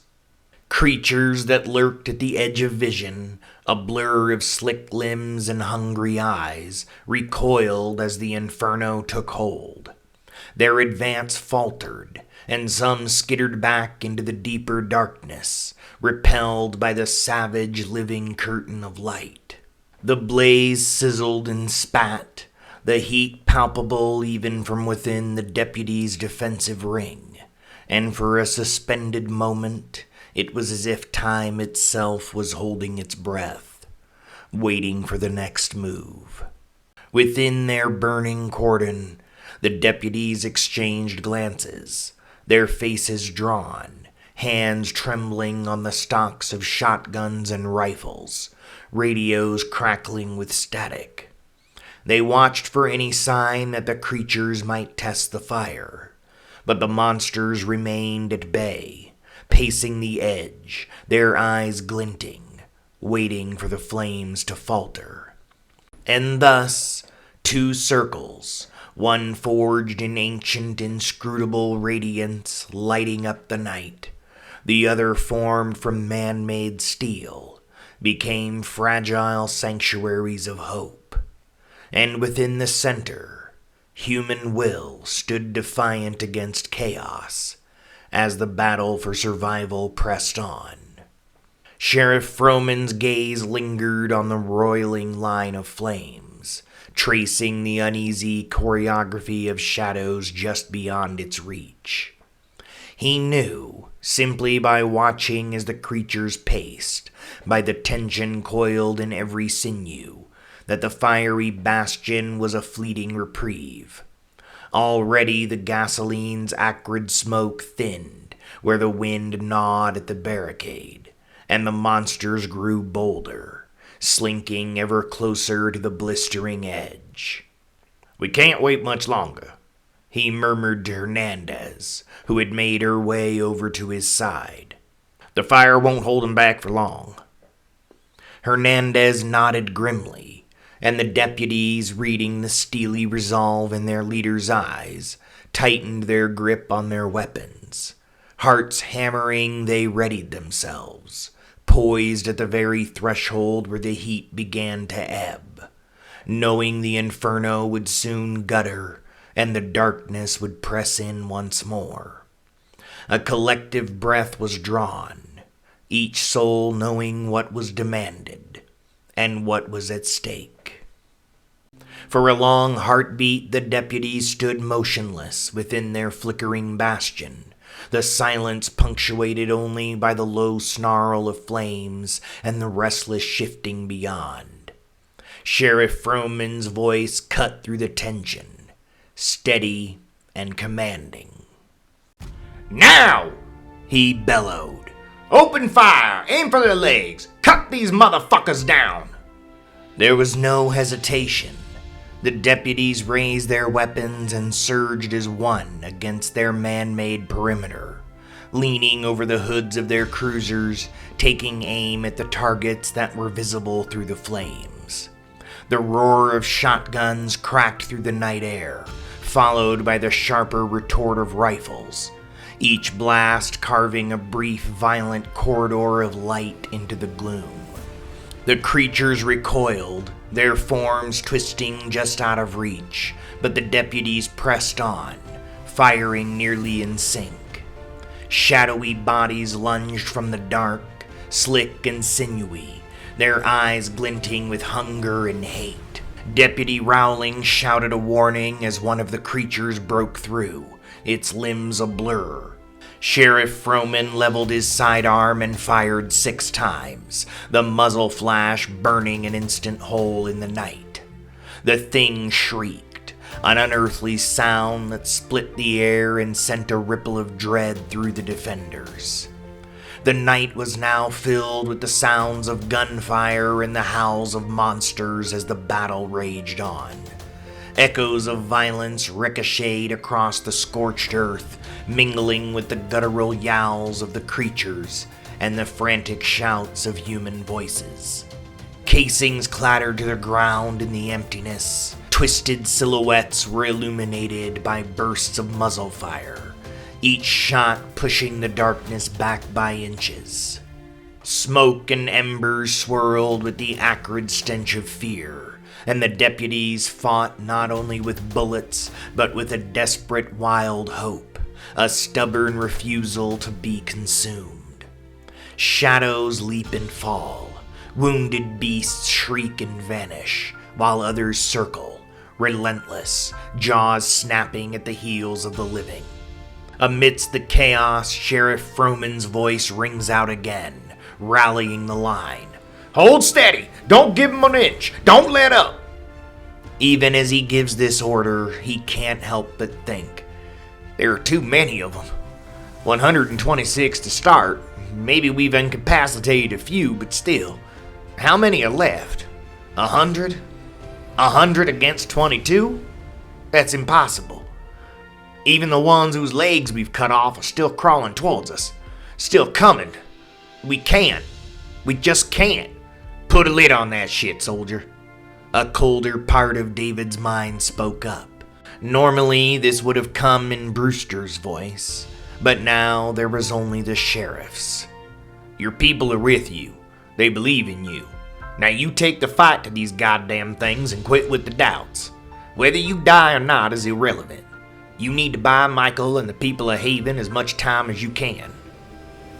Sheriff Froman reloads with hands slick from sweat and soot, heart pounding in his ears as he fires into the shifting mass. The creatures, emboldened by the waning flames, surge against the barricade in waves, sinew and fang, hunger and fury incarnate. The ground quivers beneath each charge, and each moment feels stretched thin, suspended between resolve and ruin. Some deputies stagger, battered by claw or panic, but the circle holds, driven by grit, by memory, by the promise of an end to this nightmare. Every flash, every cry, every breath is a thread in the tapestry of survival, stitched together by the fierce light of defiance. And all the while, the battle's desperate symphony plays on, a requiem for the night, and a prayer that morning might find them alive. Suddenly, in the frenzy's next beat, a sinewy creature lunges from the maelstrom, claws slashing, barreling straight into Sheriff Froman. Its weight knocks him hard to the ground, and one of its bone talons pierces his left shoulder, sending a fiery pain surging through his mind. The world spins in a blur of snarling teeth and hot breath. He twists, boots scraping for purchase on the gravel, bracing for agony. But before the beast can close its jaws, a flash of movement cuts through the chaos. Hernandez, eyes steely and determined, hurls herself at the creature's flank, joined by two deputies whose faces are streaked with blood and soot. They seize the monster, tackling it with their combined strength, pinning it up against the battered shell of a cruiser. Metal groans under the impact. The beast thrashes, howling, but the deputy's grip holds firm. For a moment, Froman can only watch, heart hammering, as the team wrestles the threat away, buying scant seconds for him to stagger up into a sitting position. With one smooth motion, Deputy Hernandez shoves the barrel of her shotgun in the horror's toothy mouth. Fuck you! She snarls with a fury that is heart-stopping, and then pulls the trigger. Before the first report has dissipated, she readies another shell and fires again, the creature's head blowing apart in chunks of rotted flesh. Smoke and thunder fill the air. Hernandez spins from the wreckage of the beast, gaze sweeping for threats, then drops to one knee at Froman's side.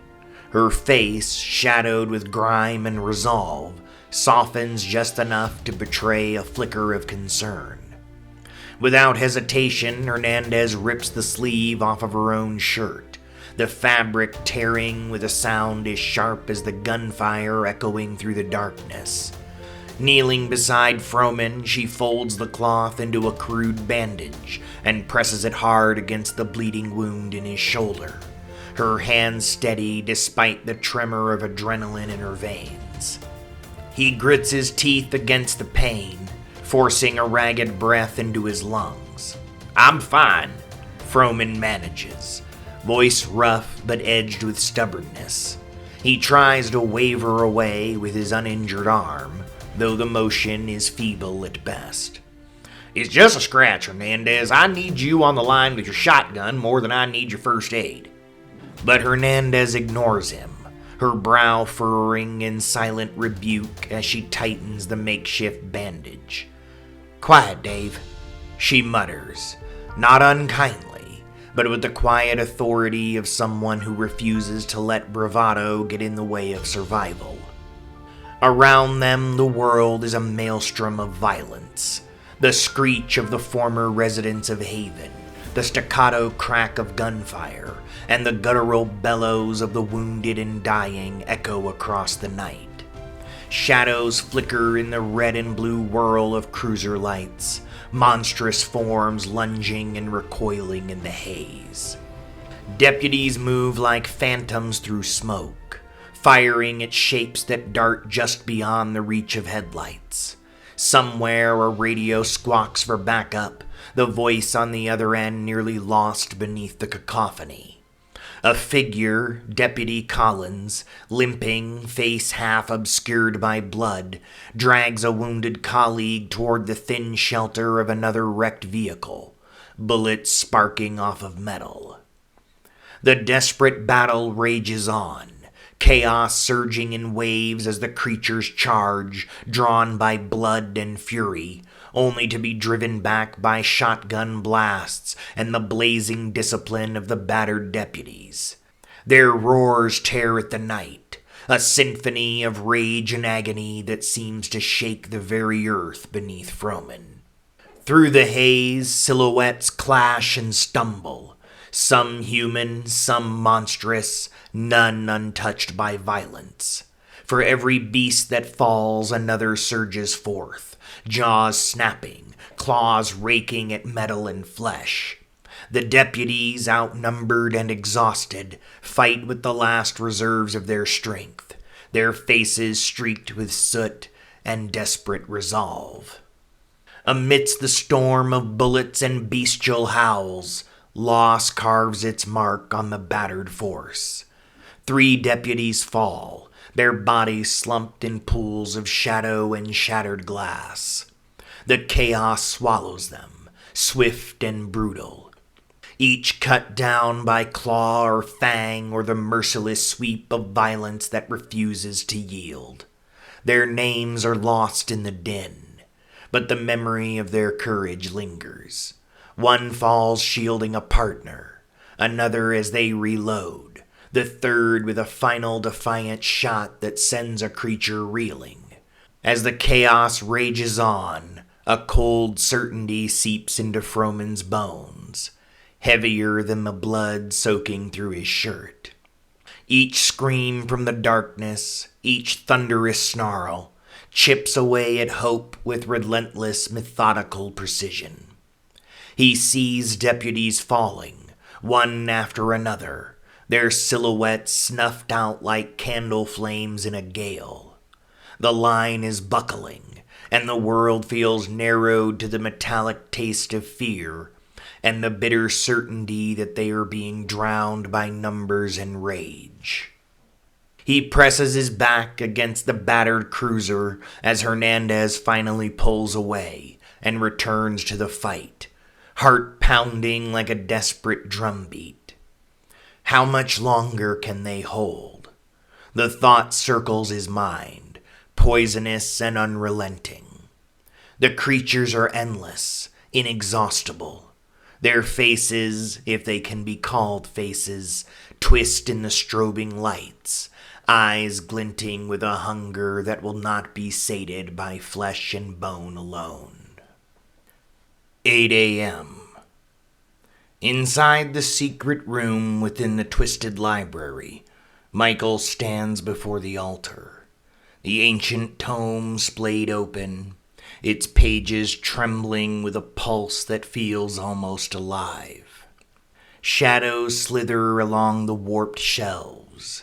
The air is fouled with the scent of old decay and mildew, tinged with something darker. Something that is alive and watching. Across from him, the vision of Andrew manifests with the effortless cruelty of a nightmare.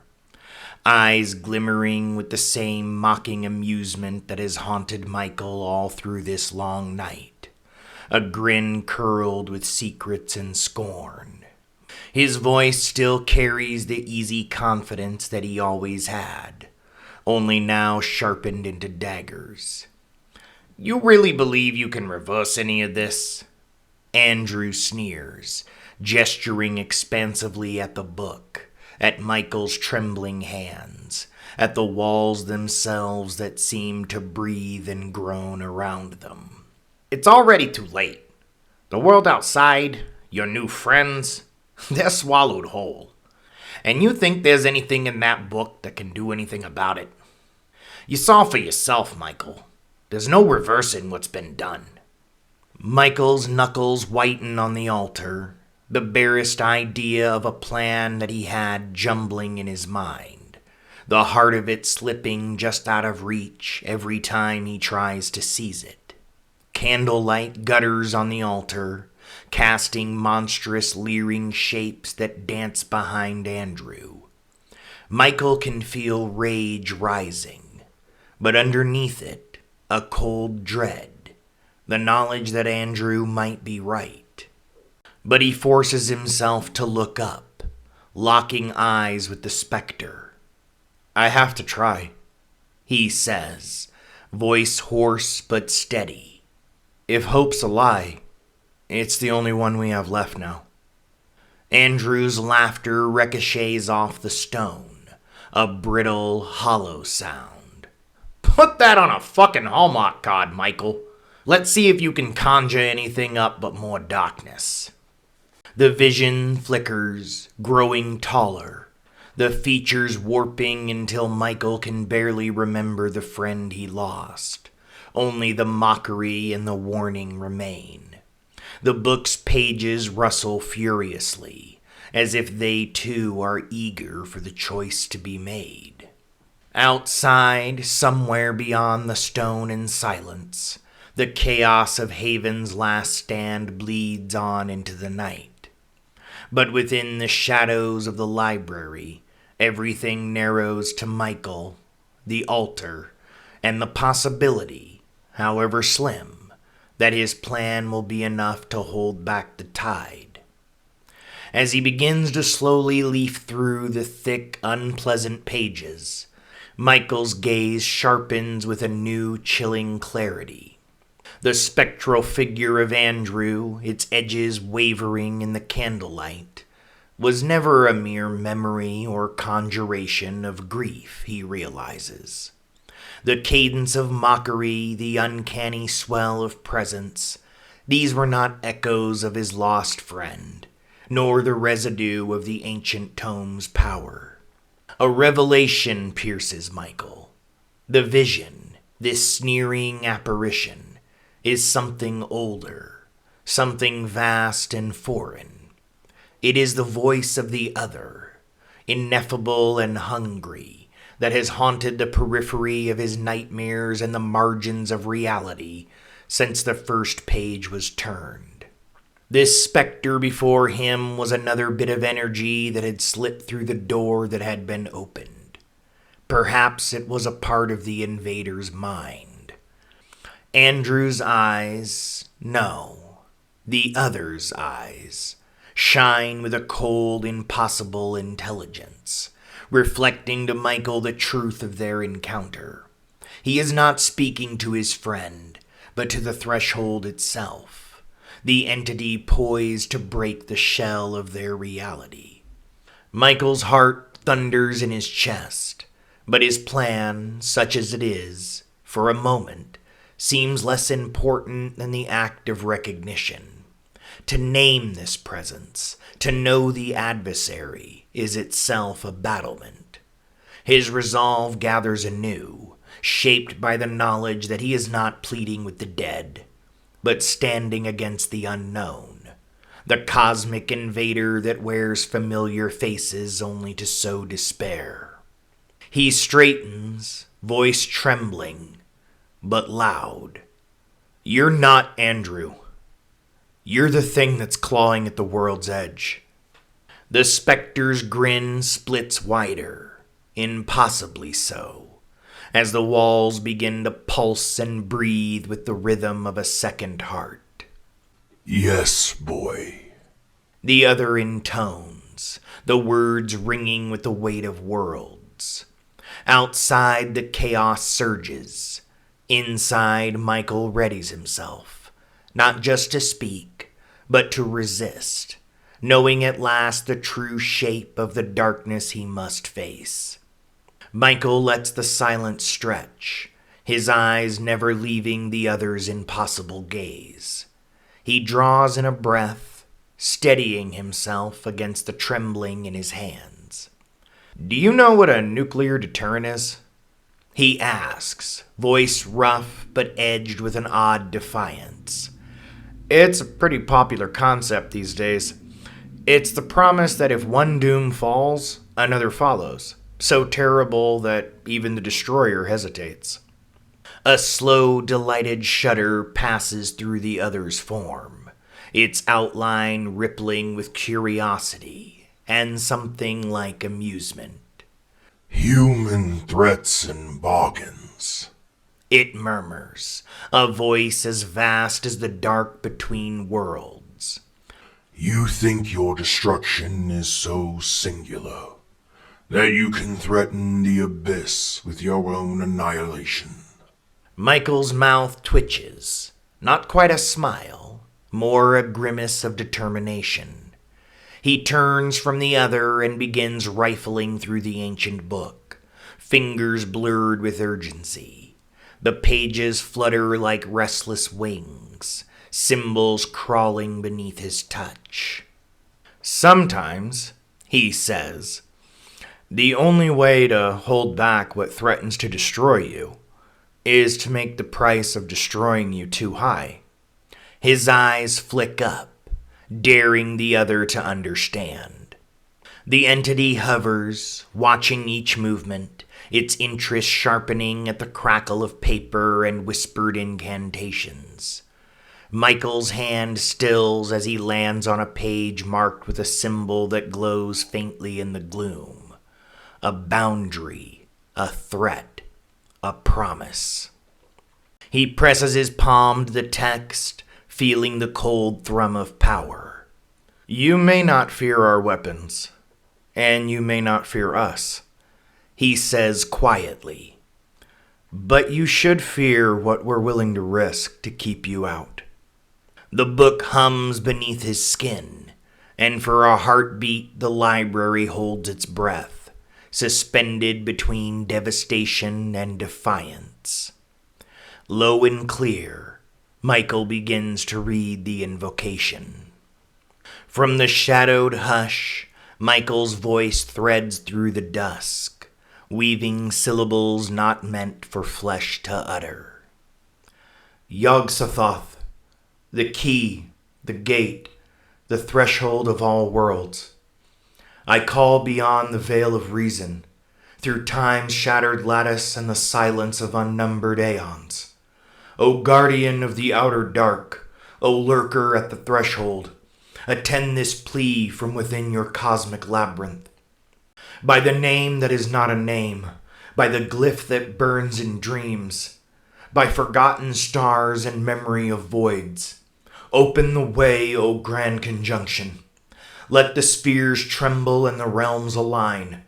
Across the gulf where time dissolves, where mind and matter are as mist, I beckon your presence as the ancients did, in terror, in awe, in surrender. Yog-Sothoth, whose thoughts are the birth of worlds, whose touch unravels destiny, pierce the shroud between the now and the never. Let the boundaries falter, let the angles twist. Let your wisdom, terrible and infinite, fall as a shadow upon the waking earth. As the final word leaves his tongue, the light in the library bends and fractures, air thickening with unseen geometry. The ancient book thrums, alive with a dread expectancy, and the other retreats back a step, an unmistakable look of fear etched upon Andrew's borrowed face. For the final time, Michael locks eyes with the thing masquerading as his old friend. All of those threats of death, Michael said as the other continued to back away, and Denise began shrieking again from the other side of the circle of light. And not once did you consider that I never planned on getting out of here alive. You're not a god. Michael sneered at the form of Andrew as it began to become incorporeal. I'll show you a god. The library shudders, shelves trembling as if in anticipation for some cosmic verdict. A presence vast as eternity pours into the room, not seen, but felt, pressing on every atom of air. Michael's thoughts are no longer just his own. 1,000 doors open in the architecture of his mind, and at the threshold stands the impossible, the all-knowing, Yog-Sothoth. Before the first syllable of creation, I watched. I am the hinge upon which all gates swing, the cipher behind the stars, the reason for the void between moments. You call, but do you understand what answers? Your soul is a brief flicker against my endless glare. A lattice of visions unfurls, galaxies folding inward, histories written and unwritten in the same breath, the shape of reality glimpsed from a vantage beyond time. Michael glimpses, for a heartbeat, the whole terrible map, the truth behind the masquerade, the shadow cast by gods whose names are not spoken but felt. I am not mercy nor malice. I am the passage. Step through and be unmade. Step through and become as I am. A question with no answer. A door that opens onto every possibility and none. You have summoned me, and so the circle breaks. Choose. The voice is silence embodied, a gravity that pulls at the seams of self.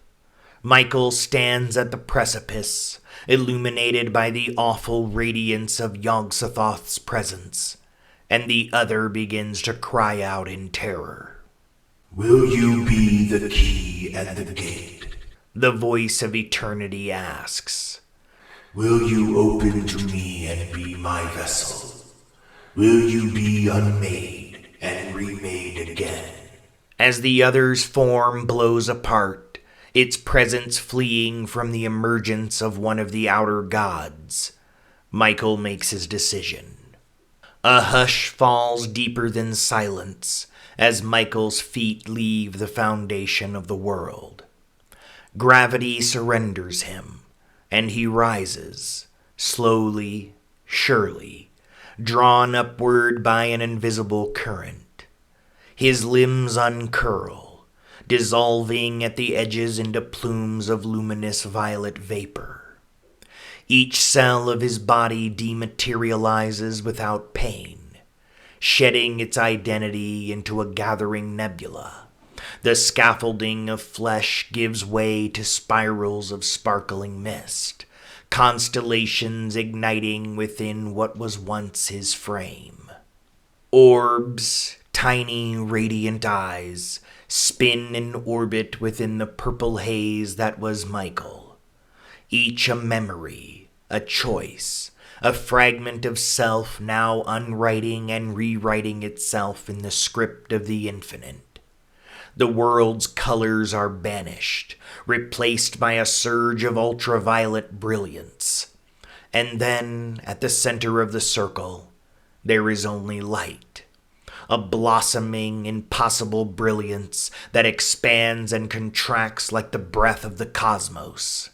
Time unspools, and for the barest instant the chamber is a corridor between universes, trembling with the gravity of a new birth. And then, as the echoes of the explosion fade, Michael is no more. There is only the aftermath of presence, the lingering awe and terror of a void that has been filled by arrival. Yog-Sothoth has come, gateway and key, and all who stand within the trembling shadow of that threshold felt the architecture of reality realign, forever altered by what, for one impossible moment, stepped through. July 7th, 1992, 10:05 a.m. The sun sits high in the morning sky as David Froman loads the last of his boxes into the moving truck, preparing for his long trip west.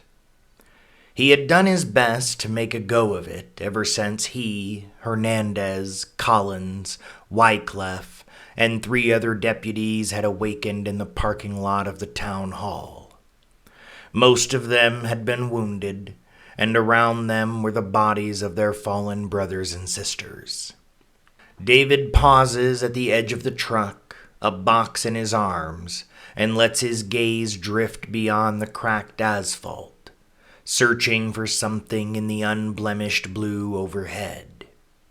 He recalls how none of the survivors had had a clear memory of what had happened, of what had deposited them in the town hall parking lot, or what had caused the deaths and disappearances of 827 of Haven's residents, not including the 22 fallen deputies. The gaps in his recollection feel like wounds themselves, raw and unhealed. A communal amnesia grips all those who remained. Faces sometimes flicker at the edges of his mind, Hernandez's haunted stare, Collins' trembling hands, Wyclef's half-whispered prayers. But no words ever arrive to fill the chasm between before and after. It was as if the world itself had blinked, and when its eyes reopened, the shape of Haven had been irrevocably changed. The official story had been a riot gone wrong, or perhaps a planned act of terrorism. But David never believed either explanation. At night, when exhaustion finally draws him under, David sometimes dreams of what happened, but the dreams are never clear, only impressions of twisted, inhuman creatures, the roar of gunfire, and a desperate fight for survival. The faces of friends and strangers alike dissolve into wisps of shadow and flame, their eyes wide with the same bewildered terror that gnaws at him still. And always beneath the tumult, he senses something vast and ancient stirring at the margins, a presence that has left its fingerprint on every breath of Haven, warping the edges of memory and sound. He sometimes wakes up with the taste of ash on his tongue, and the echo of voices he cannot name. The world outside is serene, indifferent to the upheaval threaded through his heart, and yet he knows the ordinary sunlight and birdsong cannot scrub away the residue of that day. There are moments, scattered throughout his waking hours, when reality seems thin, stretched tight over something unfathomable.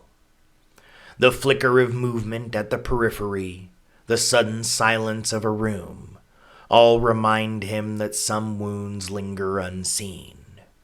He remembers, too, the first moment he considered leaving Haven.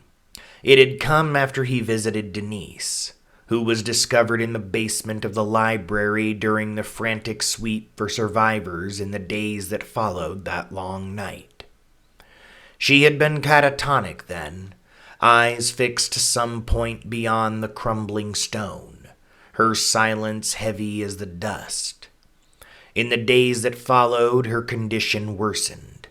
Denise began to lash out without warning, her fits of violence so severe that in the end, she was sent away, remanded to the Institute for Mental Well-Being in Bridgeton, Virginia. The image of her, withdrawn and unreachable, haunted David through sleepless nights. He found himself wondering whether escape from Haven's borders might offer any relief from the memories that stalked him. But even as he weighed the possibility, he knew the scars of that day ran deeper than geography or distance. Denise's fate was just another reminder of how irrevocably they all had been changed. He remembers the day, unexpected as rainfall and drought, when Denise finally spoke. Her voice, brittle and rough from disuse, seemed to echo in the sterile hush of the Institute's visitor room. David had brought her flowers, a haphazard clutch from Haven's Edge, pale violets and dandelions, and set them between them like a peace offering. Denise barely glanced at them. At first he wasn't sure she was speaking to him at all. "I remember," she said, her gaze fixed on a corner where dust motes drifted in the afternoon light. "Not everything, but too much. The thing that was in Haven, it's still there." Her fingers twisted in the hem of her sleeve, knuckles white as bone. "It's locked out for now, but it's not gone. It's waiting." David's breath caught, and for a moment he felt the familiar pressure behind his eyes, the ache of unspoken dread. "What do you mean?" he managed, voice barely above a whisper. Denise's lips quivered as if a gust had passed through her. "It's not departed, David. It's only being held at bay, like a storm behind a shuttered window." Her eyes finally met his. They shimmered with a lucidity he hadn't seen since before the catastrophe. "It's not over. I'd like to believe that the world stitched itself up and moved on. But I see it, David. At night, in dreams. Sometimes in the gaps between seconds, where the old rules don't apply and I realize how thin everything really is." He remembered the sound her words made, like stones dropped into a well, echoing long after silence returned. In the weeks that followed, the warning hung over him, a shadow that stretched with every sunset, a presence that seemed to linger just out of sight. Whenever the wind rattled the windows or birds scattered from the courthouse roof, David wondered if Denise was right, if the thing their minds refused to name or remember was merely biding its time, waiting for someone, anyone, to lower their guard. He left the Institute that day with an uneasy sense that Haven's peace was a fragile illusion, and that the true shape of what had happened was still shifting in the dark, pressing against the trembling walls of memory, searching for a way back in. Not long after that visit, David resigned as sheriff, a decision that felt inevitable, though it left him with an ache that was hard to name. The badge, once heavy and steadfast on his chest, had become another relic of a world that no longer quite fit him. Yet before he let go of his post entirely, he made sure to pass the torch with intention. He gave Maria Hernandez his unreserved endorsement, standing beside her on the steps of the courthouse as townsfolk gathered in hopeful clusters. There was something quietly triumphant in the way Maria held herself, her resolve shining even beneath the weight of expectation. When she was elected as Haven's first female sheriff, David found a flicker of pride blooming beneath his lingering unease. Proof, if nothing else, that life can continue and change can still take root, even in haunted soil.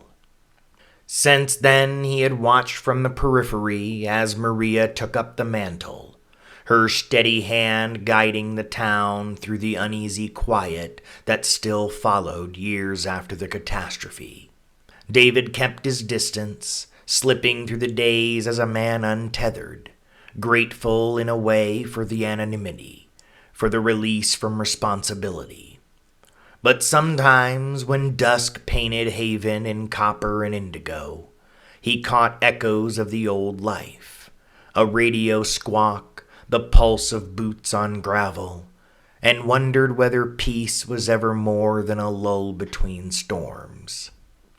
Hernandez had been disappointed when David told her he was leaving, and it had hurt him that he could not explain why he couldn't stay, that the rest of them could not see the shadow that still existed over Haven. He remembered the moment, how Maria's face had fallen, brow furrowing in quiet confusion. She had wanted reasons, tangible ones, something she could brace herself against or solve with grit and empathy. But David, haunted by Denise's warnings and his own restless sense of foreboding, had nothing to offer her except silence and averted eyes. Sometimes late at night, he wondered if Maria sensed more than she let on. If behind her steady gaze she too felt that subtle chill, the hush in Haven that was not quite peace, but a holding of breath. Responsibility tugged at him even after the badge was gone. He told himself that Haven was in capable hands, that Maria's resolve would shield them all. But the truth was, David's departure felt less like freedom than exile. He became a ghost among the living, carrying the knowledge of what lingered just beneath the surface, unseen and unspoken. He hoped, desperately, that Maria would never have cause to see the world as he now did, a place where shadows had weight, and silence could conceal the promise of another storm. He thought with a heaviness that never quite left his chest of the things that had transpired in Haven over the last 5 years. Strange, unwholesome things that people tried and failed to explain away. There were the animals, born twisted or marked with uncanny patterns, their eyes a little too knowing, their limbs bent at impossible angles. There were the people who went missing in the woods, as if the forest had opened its mouth and swallowed them whole, only to regurgitate them months later, hollow-eyed and mute, locked in the same catatonia that had once claimed Denise. Every incident was noted, tallied, and discussed in nervous half-whispers at the diner or in aisles of the grocery store, and then filed away under the unspoken agreement that some questions were left better unanswered. But David had kept track, each anomaly another reminder that whatever force had visited Haven had not truly departed. He left a little after noon, the sky bright and clean above the outline of Haven's distant rooftops. The road wound through fields thick with grass, the air feeling sharper, brittle with the promise of departure. David had driven slowly, each mile a measured retreat from the town that had shaped him and shadowed his dreams. As he crested the final rise before the highway, impulse tugged at him. He glanced into the rearview mirror, expecting only the sleepy silhouettes of clapboard houses and the taller buildings where business was conducted. Instead, he froze, his breath shallow, pulse thrumming in his ears. Haven was wrapped in a luminous veil, a mist the color of lavender twilight, undulating around the town like some vast living thing. Here and there, bright yellow orbs glimmered amid the haze, pulsing softly, as if signaling some secret rhythm beneath the ordinary world. David slammed on the brakes, the tires skidding against loose gravel. For a moment he sat stunned, gripping the wheel with white-knuckled hands, uncertainty flooding through him. The mist was impossibly vivid, not the gentle, dissipating fog of a morning in the valley, but something denser, more purposeful. It clung to the boundaries of Haven, tendrils pressing against fences and tree lines, refusing to drift or fade. He stepped out of the car, the door swinging wide into the afternoon hush. The countryside was silent, save for his own uneven breaths. From where he stood, the mist seemed to breathe, expanding and contracting with a slow, deliberate pulse. The yellow orbs winked in and out of sight, scattered across the shifting veil like the eyes of something ancient and watchful. He took a few tentative steps closer, boots wet with dew, his gaze locked on the boundaries of that radiant fog. The air felt charged, tinged with ozone and something sweeter, almost floral, but underneath it all was the sour tang of dread. David's mind raced. Was this a sign, a new beginning, or the return of everything Haven's people had tried so hard not to name? And then it came to him. "Michael," he whispered, and on the heels of that, "Who the fuck is Michael?" It was there, goddammit, right there on the edge of his mind, but he couldn't grab it. However, another thought intruded, making as little sense as the name he could not remember. He didn't stop it, David thought. Maybe he couldn't. So instead, he offered Haven to something else. Something more benign, but far from benevolent. Something whose very presence poisons the earth beneath it. These thoughts lingered for a moment, and then, like the luminous purple mist, they were gone. David climbed back into the truck and continued his journey. He did not look in the mirror again until he was certain that Haven was long out of sight. If you travel through Cutbank, Montana these days, you can still find David Froman there. He's retired now, having spent 25 years as sheriff of the small, sleepy town. He has a scar on his left shoulder that never quite healed right. A scar that looks like something blunt pierced his skin. He has what some of the old-timers call a 1,000-yard stare at times, but they attribute that to the fact that he's a veteran, and they ask no questions. He's happily married, with 2 children and 3 grandchildren. Not too bad for a man who finally settled down in his early 40s. Sometimes you can find him at the local bar shooting the shit with oilfield hands and young members of the department. Buy him a drink and he'll tell you a few stories about the good old days. And sometimes when in his cups, he'll tell you a few stories about the days that were not so good. About the night he can't fully remember, where he lost 22 of his friends. He knows that the shadow of that night will never leave him, and he finds it a blessing that he can't remember exactly what happened. Over the years, he has pieced together that he brushed up against the ineffable in some capacity, that there is darkness in this world that defies definition, and worlds that exist beneath worlds without end. It's not a lot, but it's enough for him. And in Haven, Virginia, the veil remains thin, with countless other worlds residing just beyond the fragile border.